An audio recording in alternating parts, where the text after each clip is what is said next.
মৎস্য পাইকারি আড়তে চাষের মাছের দাম বেড়েছে। সরবরাহ কম থাকায় 20 থেকে 50 টাকা বাড়তি দামে বিক্রি হচ্ছে মাছ।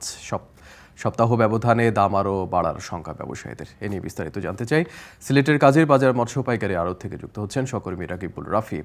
আপনি জানাবেন যে বাজারে চাষের মাছের সরবরাহ ঠিক হতে কেমন সময় লাগবে, পাশাপাশি দাম কমার বিষয়ে ব্যবসায়ীরা কিছু জানিয়েছেন কিনা?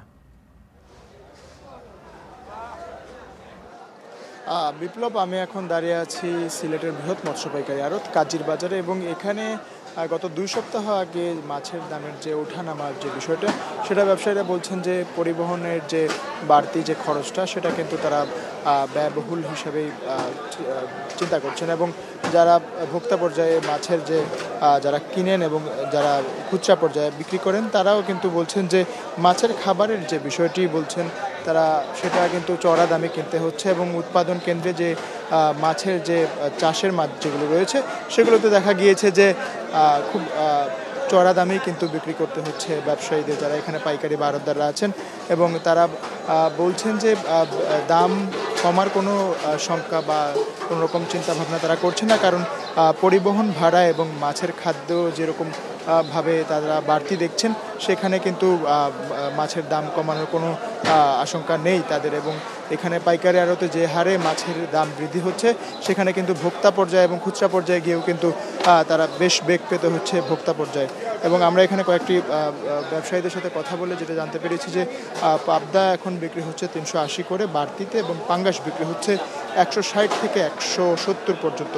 কার্পো বিক্রি হচ্ছে 250 থেকে 325 করে, রুই বিক্রি হচ্ছে 300 থেকে 350 টাকা কেজি, এবং মাগুর বিক্রি হচ্ছে কেজি প্রতি 340 টাকা।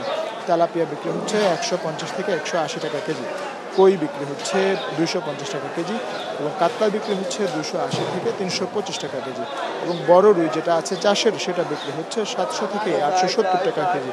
এবং দেশি এবং হাওরের যে মাছ, নদীর মাছ যেগুলো রয়েছে, বড় ঘাগর যেটা, সেটা খুব কমই পাওয়া যায় বলা চলে, তবে 800 থেকে 850 টাকা কেজিতে বিক্রি হচ্ছে। ছোট মাছ চাঙায় করে বিক্রি হচ্ছে 1000 থেকে 1200, বড় বোয়াল বিক্রি হচ্ছে 1100 থেকে 1200। এবং লোনা পানির কিছু মাছ আছে, সেগুলোর দাম কিছুটা অপরিবর্তিত রয়েছে। এবং শেষ করে যেখানে যারা ভোক্তা পর্যায়ে এবং খুচরা পর্যায়ে তারা রয়েছেন, তারা বলছেন যে মাছের দাম বাড়িয়ে রেখেছেন, কারণ তাদের যারা পাইকারি বা আড়তদাররা আছেন, ব্যাপারী যারা আছেন, তারা কিন্তু মাছের যে খাদ্য, সেটা কেজি প্রতি 150 থেকে 160 টাকা পর্যন্ত কিনতে হয়, যার কারণে এই সমস্যাটা তৈরি হয়েছে। তো এই ছিল আমার কাছে মৎস্য পাইকারি আড়ত থেকে সর্বশেষ বিপ্লব। সিলেটের বাজারে সরবরাহ কম থাকায় বেড়েছে চাষের মাছের দাম। বিস্তারিত জানছিলাম। এদিকে